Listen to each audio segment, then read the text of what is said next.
Hello viewers and welcome to News in TV. I am Makanaka Masengama. Stories making the headlines. RBZ freezes Mnangagwa allies company accounts. In the courts, Vice President Kempo Mohadi sues business partners. In business, RBZ offers banks cheap money to increase private sector lending. In sports, KST Coventry to meet all national sports associations. News in detail. The Reserve Bank of Zimbabwe has issued a directive calling on local banks to freeze all accounts belonging to top ally to the president, Kudakwacheta Gwirei's Secunda Holdings, to allow what it said was an analysis of the firm and its subsidiaries. The central bank has also frozen accounts belonging to Secunda Holdings, sister companies, Access Finance, Spartan Security, and Croco Motors, also placing them under an investigation. Through its financial intelligence unit, the RBZ wrote to all banks, giving them the order and demanding written acknowledgement of such. Tagwirei is not new to controversy, as he was sometime last year linked to illegal foreign currency dealings in connivance with some top RBZ officials. The freeze order on his companies comes at a time the parallel market foreign currency rate on Friday shot to $1 to 21 Zimbabwean dollars. Hashtag Tajamu Kasese Jikele leader Promise Mkwananzi says President Emmerson Mnangagwa must be forced to agree to dialogue in order to resolve the country's protracted political and economic crisis. Mkwananzi told journalists at a press conference that Mnangagwa must agree to inclusive dialogue because he rose to power through unconstitutional means. The activist, who continues to brave repression through his open challenge to the state, said Mnangagwa has lost an opportunity to unite the nation. Elusive talks between Mnangagwa and his main rival, Nelson Chamisa, are seen as the most feasible solution to the country's crisis. The Zimbabwe Electricity Supply Authority has been left in losses worth billions of dollars after government's abolishment of the multi-currency system in June this year.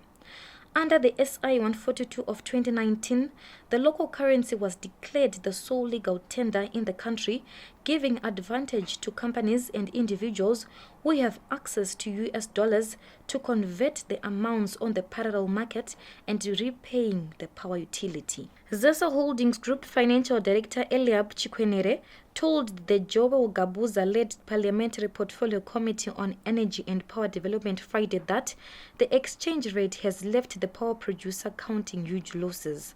Power tariffs pegged in local currency became the cheapest in the region, with borrowers from the Power Service Institution repaying their loans in local currency, which is being blown away by the runaway exchange rate. In the courts, Vice President Kempo Mohadi has dragged his former business partners Tichaona Mshipe and Oscar Chiromo to court, demanding $107,135 after he pulled out of their Beitbridge-based company, Malindi Storage and Logistics Limited. Mohadi was the main shareholder in the company. He said he pulled out upon realizing that his partners were abusing company funds. According to court documents, the company lost out because Mushipe and Chiromo misappropriated partnership funds, prejudicing Mohadi of $107,135. Mushipe and Chiromo are yet to respond.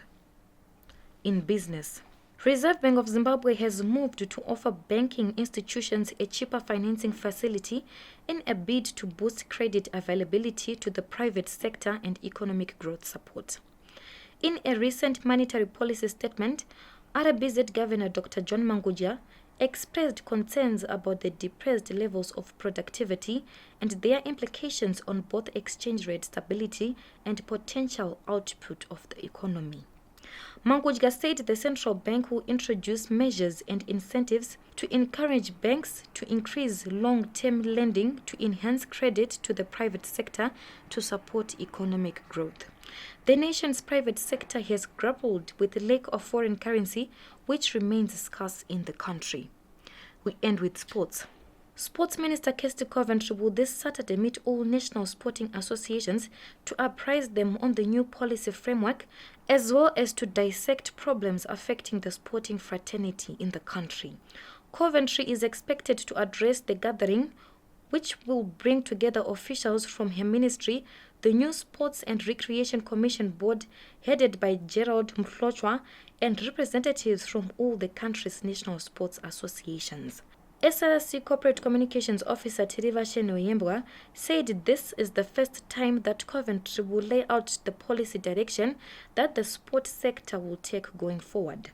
Saturday's quarterly meeting is also expected to bring onto the spotlight the financial problems that have affected most national sporting associations, resulting in some being forced to pull out of major tournaments due to lack of funding. Reporting for newzimbabwe.com, I am Mnangagwa Masenyama. For this and more stories, visit our website www.newzimbabwe.com and subscribe to our YouTube channel, NewzimTV.